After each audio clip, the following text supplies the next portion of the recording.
नमस्कार दोस्तों, मैं मुकेश आप सभी का स्वागत करता हूं फिर से नई वीडियो में। जैसे कि आपने थंबनेल देखा ही था, वहां पे देख रहे होंगे कि WL यानी कि WL पहले RAC में जाती है, फिर कंफर्म होती है। वो कैसे होता है इनका प्रोसेस जो, और वेटिंग टिकट जो होती है वो कंफर्म कैसे होती है, उसके चांसेस क्या होते हैं, तो इस वीडियो में मैं पूरा बताऊँगा। उससे पहले चैनल को सब्सक्राइब कर दीजिएगा, अगर वीडियो अच्छी लगे तो लाइक कर दीजिए। चलिए मैं बताता हूँ।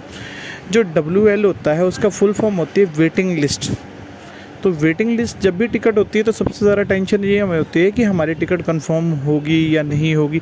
हम इसी परेशानियों में रह जाते हैं कि हमारी टिकट कंफर्म अब होगी या नहीं होगी। तो सबसे पहले बता दूं, जो वेटिंग लिस्ट टिकट होती है वो कंफर्म तब बाद में होती है। सबसे पहले वो जाती है RAC में। RAC की फुल फॉर्म तो आप जानते होंगे, रिजर्वेशन अगेंस्ट कैंसिलेशन होती है। यानी अगर वेटिंग टिकट कंफर्म करनी है तो उससे पहले उसे RAC में जाना होगा। यानी 120 या 30 RAC होती हैं, पहले वो उसका सफ़र करके फिर जाके वेटिंग कंफर्म होगी। तो मैक्सिमम नंबर ऑफ़ चांस होता है कि वेटिंग टिकट आपकी RAC में जाएगी। यही मेन रीज़न होता है कि कई बार हम टिकट वेटिंग लेते हैं, उसके बाद हमें आधी सीट मिलती है, RAC की हाफ सीट मिलती है, जिस पे हमें एडजस्ट करके जाना पड़ता है। इसलिए लोग बहुत दिक्कत परेशानी में रहते हैं। लेकिन मतलब अगर वेटिंग टिकट है, आपकी स्टेशन वाली वेटिंग है, तब तो आप ट्रैवल कर ही सकते हो। अगर ऑनलाइन वेटिंग है तो वो कैंसिल हो जाती है, उसमें आप ट्रैवल नहीं कर पाते हो। तो उससे अच्छी है कि आपको हाफ सीट मिल जाए, वो बहुत बेटर है। और मेन बात क्या होती है कि आपको टिकट मिलती है तो कितने नंबर तक कंफर्म हो जाती है।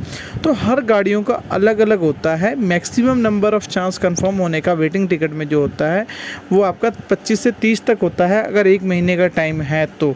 अगर 4 महीने का टाइम है तो 100 तक भी कंफर्म हो जाएगा, RAC में चली जाएगी। अगर आपका 1 महीने का, 2 महीने, 4 महीने तक अगर आपकी 25-30 वेटिंग है तो मैक्सिमम नंबर ऑफ़ चांस है कि वो कंफर्म ही होगी, 100% कंफर्म होगी। बाकायदा इस चीज़ का ध्यान रखें कि कोई ओकेज़न ना हो, जैसे कि हो गई हमारे फेस्टिवल्स हो गए, वो उसकी वजह से भी उस समय कैंसिलेशन बहुत कम होते हैं, उसकी वजह से कंफर्म चांसेस बहुत लो होते हैं। तो इसीलिए मैं जब भी कहूँगा टिकट चेक करके, जब भी आपको दिक्कत लगे, परेशानी लगे, वेटिंग टिकट है, RAC है, तो RAC में आप सीट ले लें, कोई दिक्कत नहीं, आप एडजस्ट करके चले जाओ। मैक्सिमम चांस होता है उसका कंफर्म होने में।